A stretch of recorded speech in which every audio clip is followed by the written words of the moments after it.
first talk is by Assaf, Gelber, a Swift talk about Ruby.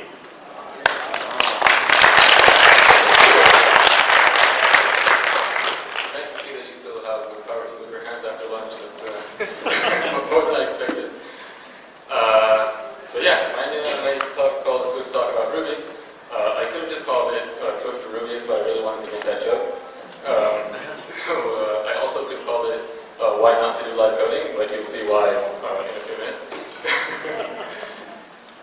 So yeah, this talk is basically Swift for Ruby, especially now with Rails 5 API, being able to learn new things and like having new front ends for your Rails APIs is nice. So it'll kind of show what we did with my team when we moved from a huge Ruby project to a huge Swift project, and what we liked, what we didn't like, and so on. So my name is Assaf.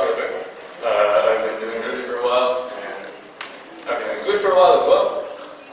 Last year I was here speaking about poker, which I really like. I also really like coffee and cake, so watch out for talks about coffee and cake next year. So yeah, as I said, I work for PayPal at the Consumer Product Center in Tel Aviv. We build consumer-facing products for 170 million people in 200 different countries. It's crazy, crazy numbers, which I never really understand. But yeah, 170 million people. And the last app that we shipped was the new PayPal app, which was available since February. It's completely written in Swift, and that's the reason why we had to learn Swift. So that's kind of the basis for this talk. And I know Aaron said that we're not allowed to make any more PHP jokes, but I'm from PayPal, so currencies is other things, so I had to put this in here. We have PHP in production, as well as 24 other currencies. So yeah, Swift. I have this tendency, as I said, to come to RubyConf and not talk about Ruby. So last year I had this slide as a disclaimer that I was going to talk about poker. So this year I had to add this slide. So yeah, it's going to be a lot about Swift. But yeah, the main point is why Swift is fun for Ruby's to learn. And it's going to be exciting because there's going to be live coding. And there are going to be a bunch of Taylor Swift puns. So yeah, it should be fun. Right, so Swift. Swift was introduced by Apple in 2014. It was mainly designed for iOS and OS X and watchOS and tvOS. You could say it was tailor-made for Apple products. But it's been ported to Linux as well, and there are web servers written in Ruby, and now it's being ported to Android as well. And the nicest thing about it is that it's open source. Now, for people like coming from Ruby, that should be pretty trivial, but for a company like Apple to open source its things and even like take contributions and give commit access to people outside of Apple is really big. So yeah, having the thing run by Apple is kind of weird and strange to get used to, but you'll have to shake it off, shake it off, shake it off, shake it off. I was waiting for that for the whole day. So the next slide, I said I work for PayPal, so I get to use the next slide without getting afraid of being sued, because Douglas Mofford also works for PayPal. So let's talk about the good parts of Swift. So these are the reasons why it was like fun for us to move from Ruby to Swift, and it was like a big thing for us to do, and why you would probably enjoy it as well. So the first point is it's programming. We like programming, and I assume you guys like programming as well, except for the few non-engineers from yesterday. But yeah, programming is fun, and learning new things is fun, so why not? The next thing is MVC. So it's not exactly like Rails MVC. Instead of controllers having actions which render views, you have view controllers which have their own views. But it's kind of like the same thing. So it doesn't take like a whole new architecture to learn, because it's pretty similar in that sense. The next thing is type inference. So even though Swift is like statically typed or which is dynamic, you almost never actually have to write out the type, because they did like a really, really nice job with type inference. So it will just understand from the context of what you're saying what the type of that should be. So in most cases, you never actually have to state your types. And that's even more fun since you have POP, which stands for Protocol-Oriented Programming. So protocols are kind of like blueprints for variables and methods that your classes can have, so protocols can be adopted by classes. So you don't actually have to know exactly what concrete class you're working with. So if you kind of use protocol and type inference, then you can really get the feel of like a dynamic programming language. And this is the class for really neat stuff. The next thing is Cocoa class, which is basically just like Ruby gems. It's a dependency manager. It's written in Ruby actually. So you get to like reuse a lot of things that people built, which is nice. We're going to see some pods in the demo later on. And the last thing that really helped us was the community. So just like the Ruby community is great, you have a lot of people helping like online on forums and Stack Overflow and events just like this where people like really try to help each other out. So it was really helpful for us, and it's really nice for everyone to get involved. So let's make an app. This is going to be the first part with technical difficulties because I have to move to mirroring.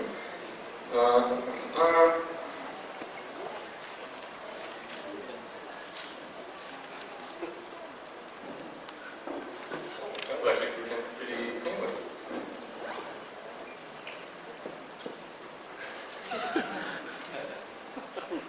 Oh! Wrong button. Is that big enough? Yeah, that's big enough, right? Okay, so we're going to build an app for the conference. So it's going to have two tabs, just like with the Twitter app or WhatsApp, so it has like a tab bar on the bottom. It's going to have one tab for the general info, and one tab for a list of speakers that we're going to launch. We're going to read from an API that I have running in the background. The only thing that I have here is like a completely blank app except for the few pods that I've already installed and a few assets that we're going to use. Whew, let's go. The first thing that we're going to need is the info view controller, which is just going to hold on to our info. So the first thing that we're going to do is import UIKit. UIKit is like the framework which has all the basic classes for your UI basically. And we will create our info view controller. If you can't see, shout at me and I'll stop. So just like I said, view controllers have their own views. So instead of rendering different actions, we're just going to create our view. So the first view is going to be the logo, which is going to be a UI image view. And the second is date, which is going to be a UI label almost. Right. And then we have this method called viewDidLoad, which just happens when our view loaded. So that's where we do all our setup for our views. So what we're going to do here is self.view.background. So like we said, the view controller has its own view, and the background is going to be white. And we're going to create a method to set up our views, where so we have the logo, which we want the image to be set to a UI image, which is named logo, which, as I said, I have loaded up already. And we're going to take our view and just add, as a subview, our logo. Same thing with the date. We're going to set the text to April 7th to 9th. And again, add that as a subview. Now, I apologize in advance. This is going to be the only magic part of this presentation. So iOS has this cool thing called auto layout, which you can just define constraints. So kind of like this set of rules between your different elements, and it will kind of lay out your views according to those rules. And it's going to take a while to write, so whoop, that's it. And again, I apologize. This is going to be the only magic part about this. What we're doing here is just centering everything and placing one thing below the other. That's all, I promise. So we're going to go to our app delegate. App delegate is really cool because it handles the whole lifecycle of our app. You can see this is the did finish launching with options method. So here's where we have to set up whatever we want to display on the screen. So as you can see, we already have the window here, which is going to be the phone. And so to create the tabs, we're going to need a tab bar controller, which also comes with UIKit. So we're going to create that. We're going to create the view controller that we want to display. So that's what we just made, the info view controller. We're going to set its title to info. So now we have this window, and we have the controller, and we want to display the controller as soon as the app boots. So we're going to say the window root view controller is the tab controller. And we're going to tell the tab controller that its view controllers, meaning what it's going to display in the tab on the bottom of the screen, is just the info for now. And make key invisible on the window, which just puts it on the screen. And if you run that, cross your fingers. Yes! So right down below is the tab. So currently it only has the one tab. And this is the logo that we have and the label that we created. And that's it. So now we need to have our speaker view controller. To do that, let us create a speaker model. So the speaker model is just going to be struct, which means it's immutable and it's passed by value rather than by reference. And it's going to have three properties. One is the name, which is a string. So this is the only case where I have to actually say what the type is because I'm just declaring it. I'm not putting anything into it, so it has no way to know what we're actually intending for it to be. So it's going to have an image, which is a URL, and a bio, which is again a string. And let's create our speaker view controller.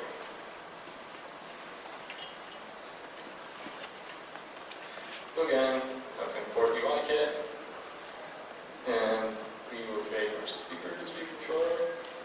But this time, it's not going to be a UI view controller, it's going to be a UI table view controller, because we want to have a table in there, and UI table view controller just puts a table for us already, and we can just configure that with whatever we like. So we're going to create a list of speakers so we can hold on to that. You see this question mark right here, which means this is an optional. So it's just like a maybe type. It can either have a value or be a nil. So in Ruby, everything can be nil, and you have to check for that. So in Swift, you have to be explicit about what you're expecting to be nil and what you're not. So again, the view did load. We will set up our queues. We can just set content instead to 20, so we're not on the status bar. And the cool thing that we're going to do here is we're going to register a reusable class. So iOS, instead of just creating all your cells and putting them on the screen, it's just going to create the cells that are actually needed on the screen. So it's going to reuse them, and then instead of creating the whole views that are not on the screen anyway, it's going to recycle through those cells and just reduce the memory footprint of the app like that, and it comes like completely for free. And in order to do that, we have to do two things. One is tell it in advance how many rows we intend for the table to have. So that's going to be speakers count. And we have a method called self_row_index_path, which gives us an index, and we have to tell it what the cell that we want there to be should be. So here we're just going to go back to the table and dequeue a reusable cell. So iOS will look for a cell that's no longer on the screen, for example, if we're scrolling, or create a new one if it needs all the cells that it already has. And we can configure that and re-display it on the screen. So we're going to pull out our speaker. It's going to be speakers index path .row.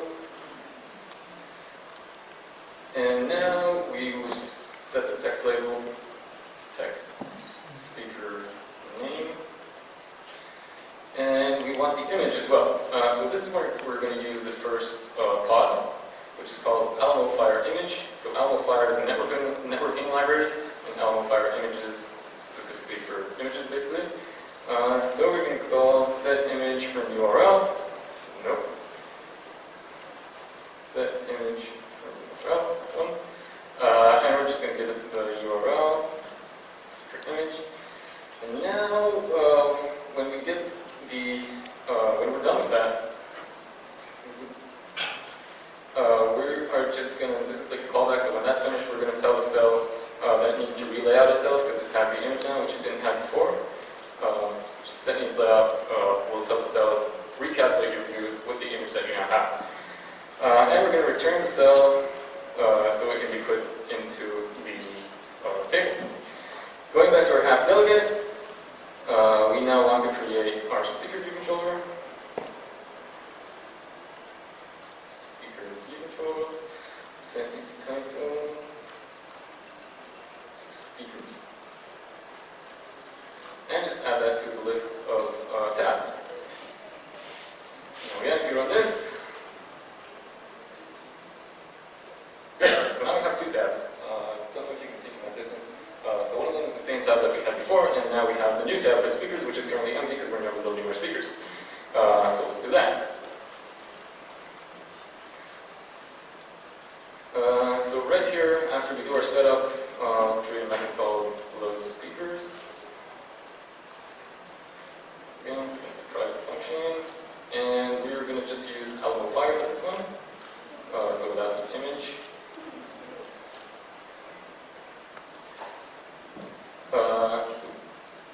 Right, so we have Alamo Fire, and it has a request method, which is going to create a request. And we want the request to be a GET request to the URL, HTTP, local host 3000, this is Rails in development, to the path speakers. And we're going to get the response data. And with the response data,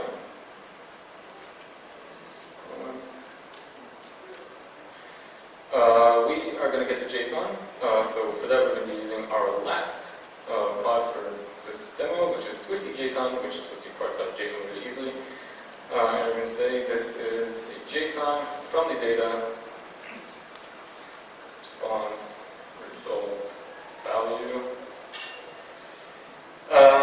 So now we want to deserialize that JSON into the speakers that we have. So let's go back to our speaker model and a static method from JSON. We're going to have to import SwiftyJSON here as well.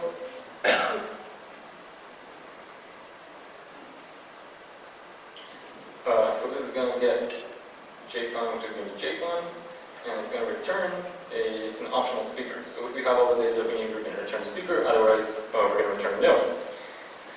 So if we have a name, which is from the JSON, which is name, we're expecting that to be a string. And we have a URL for the image, which is JSON image, which is also going to be a string. And bio, which is JSON bio, also string. Sorry for the weird line breaks. So if we have everything we need, we're going to return a speaker. And it's going to have a name. We're going to create an NSURL from the string URL that we have. And just get the bio. Otherwise, we can just return nil. So we are just left with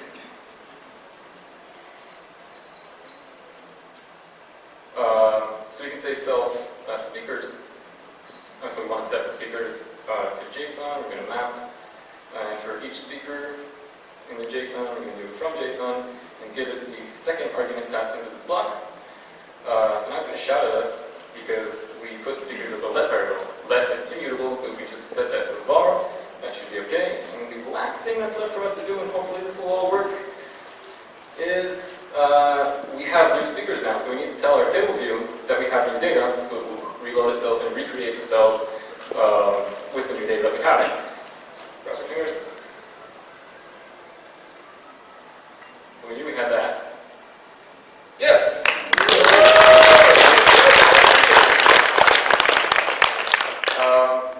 Awesome. Now we have to click the mirroring.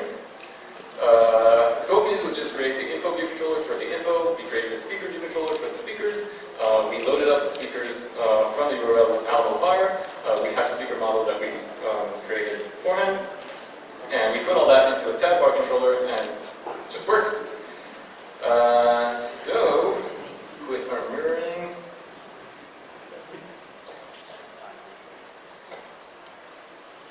Wasn't that fun? Yeah. I enjoyed it. Well, hopefully it really showed you how easy it is to do things with Swift, basically. We didn't have to do many fancy things at all, except for the constraints part, which I said was magic. But even learning that is pretty easy. Just typing it out takes time, so I had to move on quickly. Unfortunately, we are left with the other parts. So we had the good parts before, but we need to talk about the other parts now. So these are the things that kind of bugged us when we started doing Swift. And they're probably going to bug you as well if you try. So the first one is Xcode, which is the IDE that we just used. It's slow, it's buggy, it crashes. It's built by Apple, but it has 3 stars on the Apple App Store. But it is improving all the time. I mean, they are making it better from release to release, so it's in a good trajectory now, so it should be okay at some point. The next thing is release cycles. So you hear a lot of people saying that they deploy to production 20, 30, 50, 60, hundreds of times a day. You can forget all about that with Swift.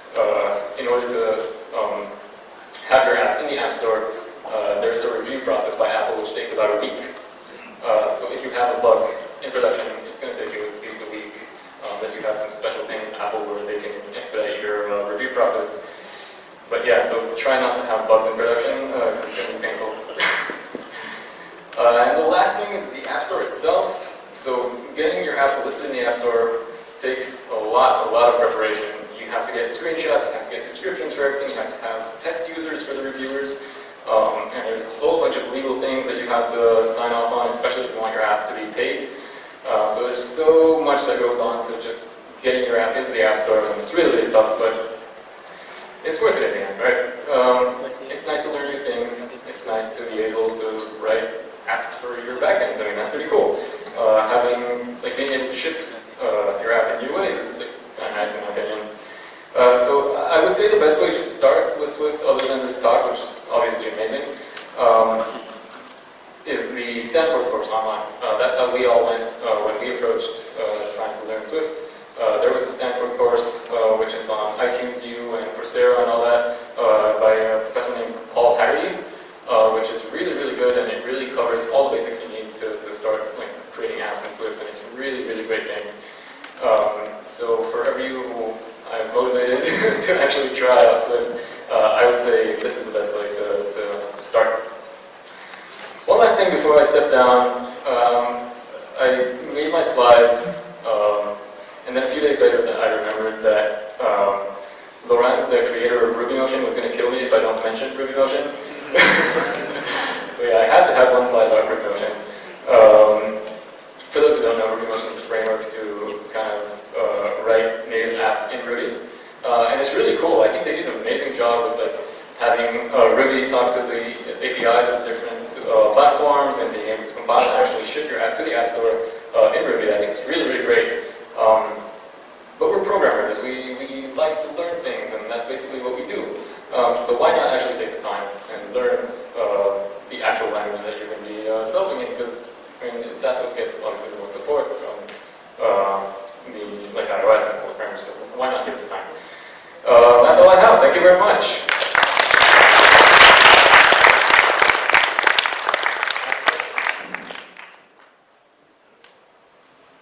Yeah, thank you. There's time for questions. Go ahead. Great talk. Thanks a lot, Assaf. Thank you. As somebody who would put a pretty high importance on Android apps, how realistic would it be to expect that Apple would support the Android platform as much as the iOS platform? Tricky question. Well, actually, since now Swift is open source, there is actually an open pull request with Android support to the Swift repository. It's not merged yet, but they're actually in talks about merging it and being able to run Swift on Android. I'm not sure if Google would like that. I mean, they have to make their own decisions to see if they support that or not. But just like it was ported to run on Linux, it has actually been ported to run on Android as well. So we might see in the future Android apps being built in Swift, maybe. Any more?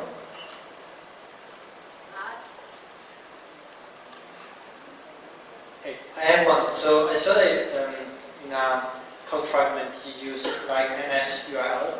So that reminds me, the Objective-C base. So it means that you still have some of the components or libraries, you still have to rely to Objective-C code. Yeah, that's true. So all the frameworks for iOS are written in Objective-C, as you said.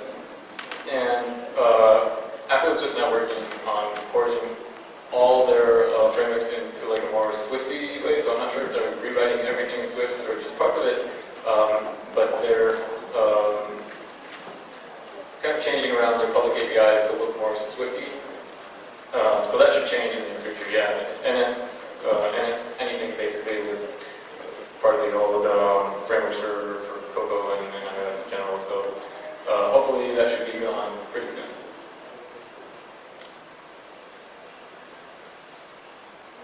Go ahead. Okay. use other editors? So Xcode is the only officially supported IDE, obviously because it's built by Apple and they like their things. But there are other IDEs basically. AppCode is one of them. I didn't specifically find it better. There are, potentially you could use just like a regular text editor and build everything with the command line tools and all that. I'm not sure if it would be easier or not. But yeah, you could. If you really wanted to, you could make it work.